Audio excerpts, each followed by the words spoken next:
Hi ಎಲ್ಲರಿಗೂ ನಮಸ್ಕಾರ.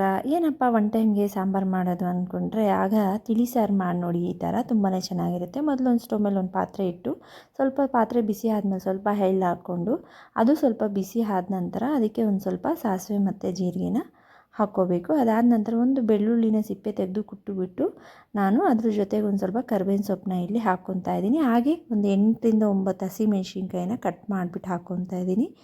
2 ಬ್ಯಾಡಗೆ ಮೆಣಸಿನ್ಕಾಯಿ ಕೂಡ ನಾನು ಸೇರಿಸ್ಕೊತಾ ಇದ್ದೀನಿ ಫ್ಲೇವರ್ಗೋಸ್ಕರ. ಹಾಗೆ 2 ಟೊಮೊಟೊನು ಸಣ್ಣದಾಗಿ ಹಚ್ಚಿಬಿಟ್ಟು ಹಾಕ್ಕೊತಾ ಇದ್ದೀನಿ. ಅದಾದ ನಂತರ ಒಂದು ಕಾಫಿ ಗ್ಲಾಸಲ್ಲಿ 2 ಲೋಟ ತೊಗೊಂಡು ಬೇಳೆನ ನುಣ್ಣಗೆ ಕೂಗಿಸ್ಕೊಂಡೆ ಕುಕ್ಕರಲ್ಲಿ.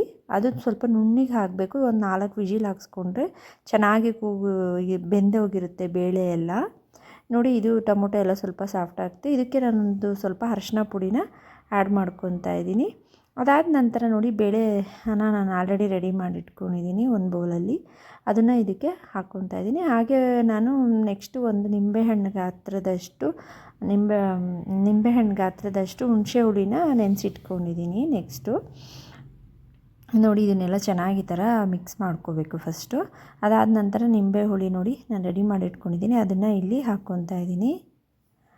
ಹಾಗೆ ನಾನು ಇದಕ್ಕೆ ಒಂದು ಸ್ವಲ್ಪ ಕಾಯಿ ತುರಿನ ಕೂಡ ತುರಿದು ರೆಡಿ ಮಾಡ್ಕೊಂಡಿದ್ದೀನಿ, ಒಂದು ಅರ್ಧ ಬೌಲಷ್ಟು. ಇದಕ್ಕೆ ನಾನು ಏನು ರಸಮ್ ಪೌಡರ್ ಆಗಲಿ ಏನೂ ಹಾಕ್ತಾಯಿಲ್ಲ, ಮನೆಯಲ್ಲೇ ಮಾಡಿರುವಂತಹ ಸಾಂಬಾರು ಪುಡಿನ ಹಾಕ್ಕೊತಾ ಇದ್ದೀನಿ. ನೆಕ್ಸ್ಟು ಇದಕ್ಕೆ ರುಚಿಗೆ ತಕ್ಕಷ್ಟು ಸಾಲ್ಟನ್ನ ಆ್ಯಡ್ ಮಾಡ್ಕೋಬೇಕು. ನಾನು ಒಂದು ಸ್ವಲ್ಪ ಬೆಲ್ಲನ ಹಾಕ್ಕೊತೀನಿ. ಯೂಶ್ವಲಾಗಿ ಯಾವುದೇ ಸಾಂಬಾರು ಮಾಡಿದ್ರು ಒಂದು ಸ್ವಲ್ಪ ಬೆಲ್ಲ ಹಾಕಿದ್ರೇ ತುಂಬಾ ಟೇಸ್ಟಾಗಿರುತ್ತೆ. ನಾನು ಡೈಲಿ ಯೂಸ್ ಮಾಡ್ತೀನಿ, ನೀವು ಮಾಡಿ ನೋಡಿ, ತುಂಬಾ ಚೆನ್ನಾಗಿರುತ್ತೆ.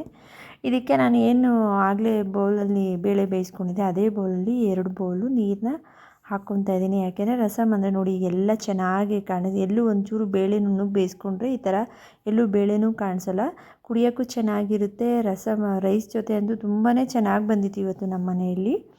ಇದನ್ನು ಒಂದು 10ರಿಂದ 15 ನಿಮಿಷ ಕುದಿಸ್ಕೊಂಡ್ರೆ ಟೇಸ್ಟ್ ಅಂತೂ ತುಂಬಾ ಚೆನ್ನಾಗಿರುತ್ತೆ. ಯಾಕೆಂದರೆ ಅದು ಕುದ್ದಷ್ಟು ಟೇಸ್ಟ್ ಜಾಸ್ತಿ. ಹಾಗೆ ಒಂದು ಸ್ವಲ್ಪ ಕೊತ್ತಂಬರಿ ಸೊಪ್ಪನ್ನ ಇಲ್ಲಿ ಆ್ಯಡ್ ಮಾಡ್ಕೊತಾ ಇದ್ದೀನಿ. ಹಾಗೆ ಚಾನಲ್ನ ಸಬ್ಸ್ಕ್ರೈಬ್ ಮಾಡ್ಕೊಳ್ಳಿ, ಲೈಕ್ ಮಾಡಿ, ಕಮೆಂಟ್ ಮಾಡಿ, ಶೇರ್ ಮಾಡಿ, ಸಪೋರ್ಟ್ ಮಾಡಿ.